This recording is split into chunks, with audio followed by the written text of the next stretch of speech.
بہت سارے لوگوں کا یہ مطالبہ رہا ہے ہمارے فیڈ بیک کے اندر کہ ہم بی سی سی آئی کے اوپر بات کریں، اور B C C I bank of credit of commerce and industry, جس کو اس طرح کا بی سی سی آئی بڑا مشہور نام تھا، اور یہ بینک لانچ ہوا، سرمایہ اربوں کا تھا، پلاننگ ہماری تھی، اور پلاننگ جو تھی اس کے نتیجے کے اندر بی سی سی آئی بہت جلد جو تھا وہ دنیا کی تھرڈ ورلڈ کنٹری کا ایک بہت بڑا بینک بن گیا۔ اتنا بڑا بینک بن گیا کہ اس نے وہ حرکتیں شروع کر دیں جو کہ ریاستیں کرتی ہیں، جو کہ ریاستیں بھی سے بڑھ کے جو بیونڈ اسٹیٹ انسٹیٹیوشن ہوتے ہیں، بڑے بڑے I M F, world bank, ایشیائی ترقیاتی bank, European bank, African bank, جو ملکوں کو ریسکیو کرتے ہیں، ملکوں کو قرضے دیتے ہیں، وہ والی حرکات جو تھی وہ بی سی سی آئی نے شروع کر دیں۔ بی سی سی آئی نے جو تھا، مطلب وہ تو آپ کو یاد ہے دنیا کے اندر کیا کا مالیاتی نظام کے اندر گند مچا ہوا ہے کہ کانٹرا باغیوں کو سے کیا لیا جاتا ہے، اس کے بدلے انہیں اسلحہ دیا جاتا ہے، وہ بیچ کے پھر اس کے بدلے جو اسلحہ دیا جاتا ہے وہ ایران کو دیتے ہیں، اور یہ سارا آپریشن سی آئی اے کرتی ہے۔ یہ تو ساری چیزیں سامنے آ گئی ہوئی ہیں نا کہ یہ کیا گند مچا ہوا ہے، اس کے اندر کوئی مذہب، کوئی نظریہ، کوئی اس طرح کی چیز ملوث نہیں ہے۔ بی سی سی آئی کے زوال کا آغاز جو ہوا تھا وہ اس کے اوپر الزام لگایا گیا کہ لاطینی امریکہ کے اندر جو منشیات کے پیسے تھے، ان منشیات کے پیسے کو نہ صرف کہ اس نے ٹرانسفر کیا ایک جگہ سے دوسری جگہ، بلکہ اس کو بعض ایسے افریقی ممالک جو کہ عالمی اداروں کے قابو میں آ چکے تھے، ان کو پیسے دے کے ریسکیو کر کے اس عالمی اداروں کے چنگل سے نکالا۔ پازیٹیو سائیڈ ہے اس کی۔ اب مسئلہ یہ ہے کہ جس کے پاس صرف پیسے ہوں اور مسل پاور نہ ہو، ٹھیک ہے، اس کو کوئی نہ کوئی میکنزم لڑانا پڑتا ہے۔ مطلب آپ کے پاس فورس ہے اور پیسے نہیں ہیں تو آپ کا رشیا والا حال ہو جائے گا، آپ کا ملک ٹوٹ پھوٹ جائے گا۔ اور اگر آپ کے ساتھ صرف پیسے ہیں اور آپ کے پاس مسل پاور نہیں ہے، آپ کے پاس اتنی آبادی نہیں ہے کہ آپ ان کو بندوقیں پکڑا کے اور ان کو میزائل پہ بٹھا کے اور میزائل چلوا سکیں، تو پھر آپ کا حشر جو ہے وہ عرب پینسولا کی ریاستوں والا ہوتا ہے۔ پیسہ تو ان کے پاس بہت ہے، فوج بنانے سے انہیں ڈر لگتا ہے کیونکہ انہیں پتہ ہے کہ بڑی فوج ہم نے بنائی تو اس جنرل نے ہمارے اوپر ہی قبضہ کر لینا ہے، لہذا وہ ایئر فورس بناتے ہیں، وہ نیوی بھی بنانے پہ راضی ہو جاتے ہیں، لیکن وہ بڑی فوج نہیں بناتے۔ تو آپ پورے عرب پینسولا کے اندر گھوم جائیے، اسرائیل سے مار کھا لیں گے، ایران سے مار کھا رہے ہیں، مسلسل کھا رہے ہیں، لیکن بڑی فوج نہیں بناتے۔ یہ ان کی اسٹریٹجی ہے، سوچی سمجھی رائے ہے کہ جس دن ہم نے اپنے میں سے کسی کو جرنیل بنایا، ٹھیک ہے، اور وہ ٹریننگ لے کے آیا تو اس کی تربیت ہی ایسی ہونی ہے کہ اس نے آتے ہی سب سے پہلے ہمیں لمحہ پا لینا ہے۔ تو اگر ہم نے عیاشی والی زندگی گزارنی ہے تو کم از کم فوج نہیں بنانی اپنے ملک کے اندر، تو لہذا وہ نہیں بناتے۔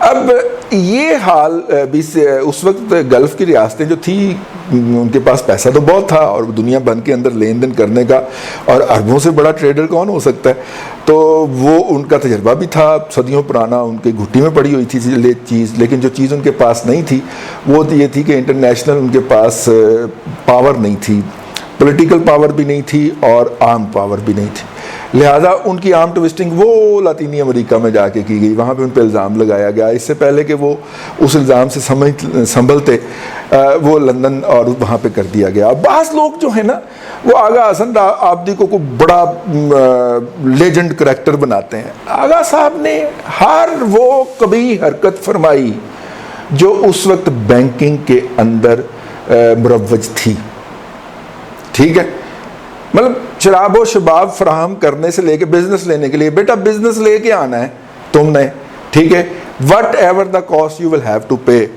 ٹھیک، ادروائز آپ پھر آفس واپس نہ آئیے گا۔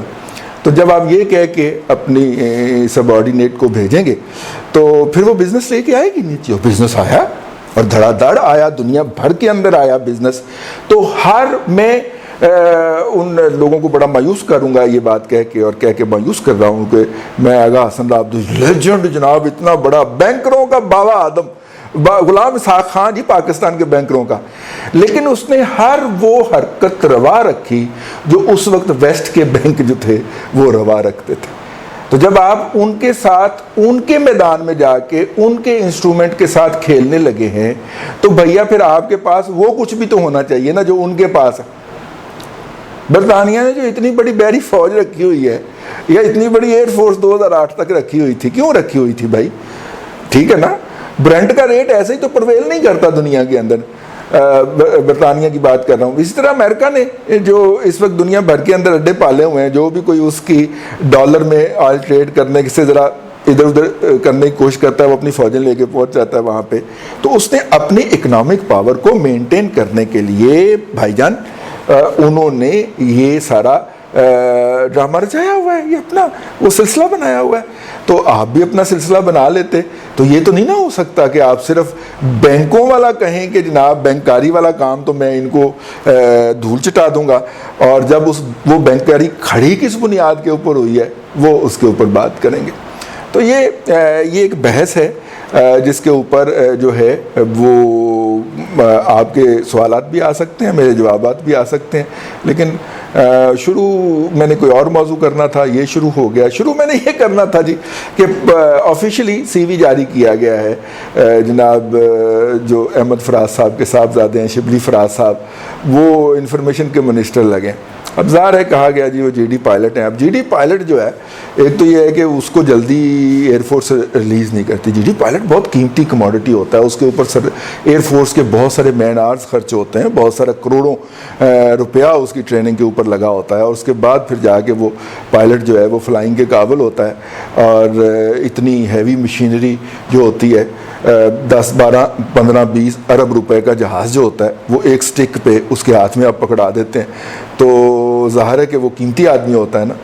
تو نارملی یہ دیکھا گیا کہ جی ڈی پی پائلٹ جو ہوتا ہے اس نے آگے پروموٹ ہو کے ٹاپ پہ نہ جائے تو سیکنڈ تھرڈ لیول تک جانا ہوتا ہے. لیکن ان کو میرا خیال ہے کہ یہ اس کے بعد نارملی جی ڈی پائلٹ اگر گروپ کیپٹن لیول کے یا اس لیول سے ریلیز بھی ہو تو وہ کمرشل فلائنگ کی طرف چلا جاتا ہے. یہ کمرشل فلائنگ کی طرف نہیں گئے, یہ بینکنگ کی طرف چلے گئے. بینک کون سا تھا؟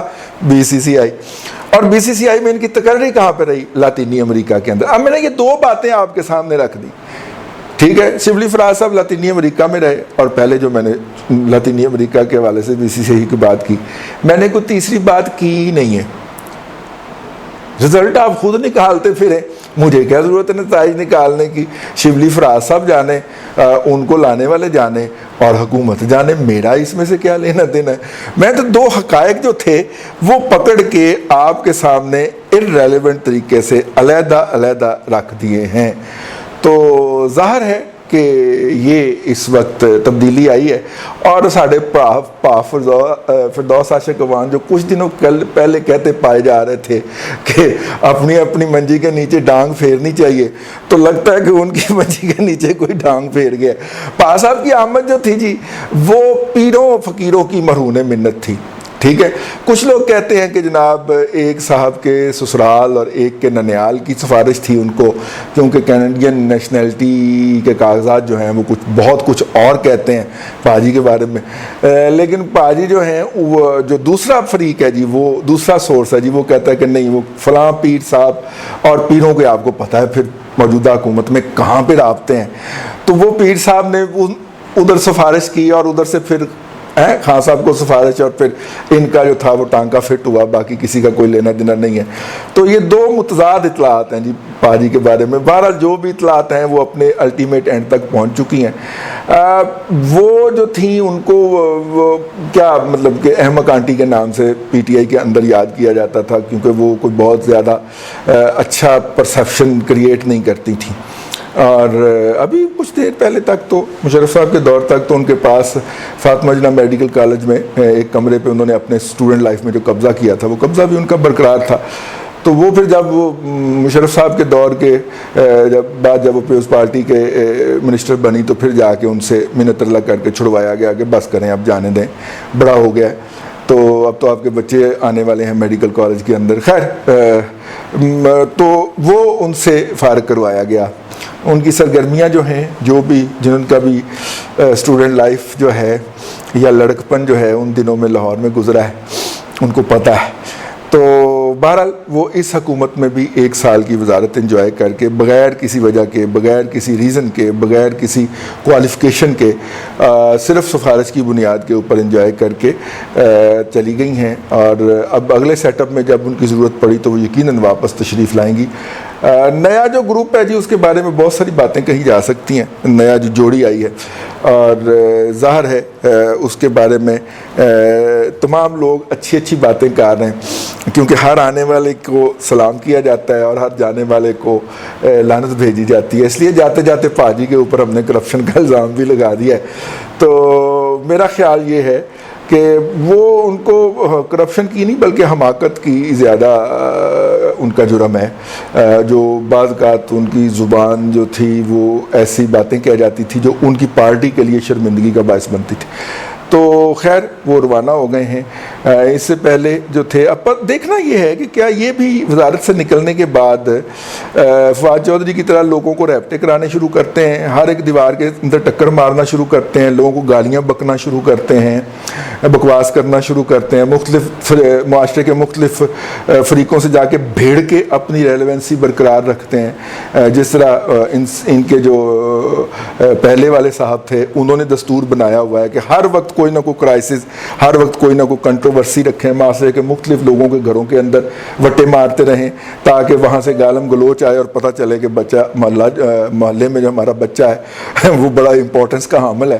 تو جو یہ دستور اپنایا ہوا ہے نا جی چودھری صاحب نے، جیلم کے چودھری نے، تو دیکھتے ہیں کہ اب یہ موصوفہ کیا چلن اپناتی ہیں، کیا یہ جا کے سکون کرتی ہیں یا یہ بھی لوگوں کے گھروں میں اسی طرح وٹے مارنی شروع کر دیتی ہیں اور اسی طرح مولوی کی دستار کھینچ کے بھاگنے کی کوشش کرتی ہیں جس طرح فواد چودھری صاحب کر رہے ہیں۔ بہرحال ایک تماشا ہے، بازیچہ احتفال ہے جو لگا ہوا ہے آپ کے سامنے، اور اس میں ایک تو یہ ہے کہ آپ اسے دیکھ کے کوڑیں، اور دوسرا یہ ہے کہ آپ دیوار پہ سکون سے بیٹھ کے پائپ لگائیں ہماری طرح اور اس کو انجوائے کریں، کیونکہ کوڑیں گے تو آپ کی موت جو ہے جلدی واقع ہو جائے گی۔ اس کو انجوائے کریں، اسے سرکس کے طور پہ دیکھیں اور دیکھیں کہ پاکستان جو ہے وہ کن کے ہاتھ میں چڑھا ہوا ہے۔ اللہ آپ کو آسانیاں عطا کرے اور آسانیاں خلق خدا میں تقسیم کرنے کی توفیق عطا کرے۔